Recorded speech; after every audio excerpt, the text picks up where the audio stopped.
बरसात का मौसम आने वाला था। नीलो चिड़िया एक दिन अपने पति से कहती है, राजू जी सुनिए ना, बारिश का मौसम आने वाला है। हाँ नीलो, यही बात तो मैं भी सोच रहा हूँ। राजू जी, हमारा घर तो काफी कमजोर है, इसमें हम बारिश का सामना कैसे करेंगे? हमारे बच्चे भी अभी छोटे हैं, इन्हें तो बारिश से और भी खतरा है। हाँ नीलो, मुझे पता है, लेकिन हमारे पास इतने पैसे भी तो नहीं है कि हम नया घर बना सकें। तुम मदद मांगने कल्लू भैया के पास क्यों नहीं जाते? हाँ नीलो, मैं तो भूल ही गया था। कल सुबह होते ही मैं कल्लू भैया के पास जाऊंगा। महंगाई कितनी बढ़ गई है कि पेट भरना भी मुश्किल हो रहा है। नीलो, अपने बच्चों का ख्याल रखा करो, क्योंकि जंगल में शिकारी पक्षी छोटे बच्चों को पकड़ रहे हैं। आप घबराइए मत, मैं अपने बच्चों का पूरा ध्यान रखती हूँ। नीलो और उसका परिवार बहुत गरीब था। ऊपर से उनके 4 छोटे छोटे बच्चे थे, जिनकी देखभाल करने में उन्हें काफी कठिनाई होती थी। अगली सुबह राजू नीलो से कहता है, अरे नीलो, मैं कल्लू भैया के पास जा रहा हूँ। हाँ हाँ जाइए, मैं तब तक अपना काम खत्म कर लेती हूँ, लेकिन जाने से पहले खाना जरूर खा लेना। ठीक है। कल्लू भैया, अरे ओ कल्लू भैया, कौन है दरवाजे पर? अरे कल्लू भैया, मैं हूँ राजू। दरवाजा खुलता है और एक काला सा कौवा तिलक लगाए बाहर निकलता है। आओ आओ राजू, बड़े दिन बाद आए। तुमने तो इधर का रास्ता ही छोड़ दिया। नहीं नहीं भैया, ऐसी कोई बात नहीं, बस समय नहीं मिलता।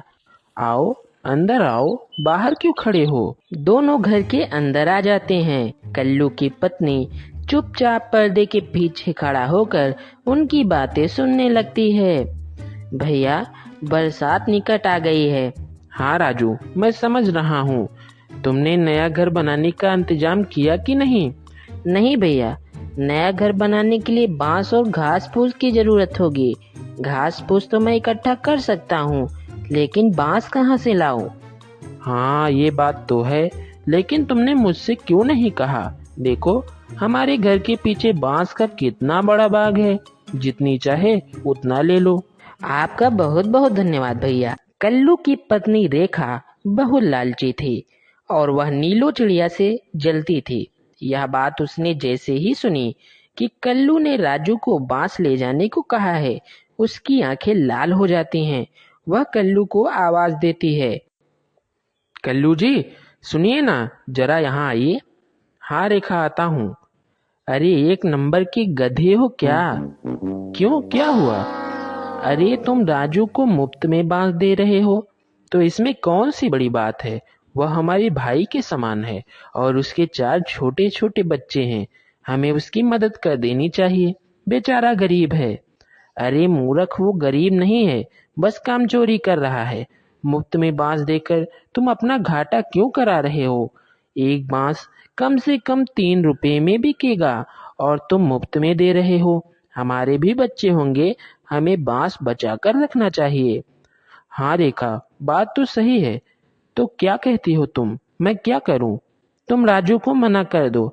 ऐसे कैसे मना कर दूं? मैं उसे जबान दे चुका हूँ। तुम कहीं के महाराज तो हो नहीं जो जबान से मुकर नहीं सकते। मना कर दो उसे। अच्छा रुको, मैं जाता हूँ। भाभी जी कुछ कह रही थी क्या भैया? नहीं राजू, नीलो का हाल चाल पूछ रही थी। अच्छा भैया, तो मैं चलता हूँ। बांस लेने कब आऊँ? देखो राजू, मुझे अभी पता चला कि बांस में कीड़े लग गए हैं और हमारे पास कम ही बांस बचे हैं, इसलिए बांस तो मैं नहीं दे सकता। ठीक है भैया, मैं चलता हूँ। नीलो घर पर अकेली है। राम राम भैया। राजू अपने घर जाकर नीलो से कहता है, नीलो, कल्लू भैया ने तो पहले बांस ले जाने को कहा, उसके बाद वो कह रहे थे कि बांस में कीड़े लग गए हैं और फिर बांस देने से मना कर दिया। अच्छा जी, लगता है रेखा दीदी ने उनसे कुछ कहा होगा। अब हमें क्या करना चाहिए? अब हमें कुछ और इंतजाम करना होगा। क्या हो अगर हम बांस की जगह नारियल का घर बना लें? नारियल का घर? ये कैसी अनोखी चीज है? हाँ, हम नारियल का घर बना सकते हैं, ये बहुत अच्छा रहेगा। फिर क्या था, दोनों नारियल का घर बनाने में लग जाते हैं। लगभग 2 दिनों में उन्होंने अपना नारियल का घर तैयार कर लिया। घर बहुत मजबूत था। अब हमें कोई दिक्कत नहीं है। चलो, अब बच्चों को भी इस घर में ले आते हैं।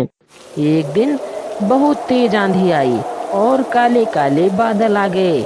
दिन में रात जैसा मौसम हो गया और तेज बारिश शुरू हो गई। बारिश बहुत तेज थी। कौवे के घर में पानी भरने लगा। हे भगवान, अब नहीं बचेंगे। ऐसा लग रहा है बादल फट गए हैं। अरे घोंसले में तो पानी आ रहा है, जल्दी कुछ करो। अरे मैं क्या करूं? जल्दी घर से बाहर भागो। बारिश इतनी तेज थी कि कुछ ही देर में कल्लू और रेखा भीग जाते हैं। रेखा कल्लू से कहती है, अरे जल्दी कुछ करो वरना हमें बुखार हो जाएगा। चलो नीलो के घर चलते हैं, वो हमें अपने घर में रख लेगी। पता नहीं, चलो चलकर देखते हैं। इधर नीलो का घर बहुत मजबूत था और उसमें पानी की एक बूंद भी नहीं जा रही थी। नीलो और राजू बहुत खुश थे। तभी दरवाजा खटखटाने की आवाज आती है। नीलो, नीलो, दरवाजा खोलो। कौन है दरवाजे पर? नीलो, मैं हूँ रेखा। रुको दीदी, मैं आती हूँ। नीलो सबको अपने घर में ले आती है। इस कहानी से हमें यही सीख मिलती है कि मुसीबत में हमें सबकी मदद करनी चाहिए।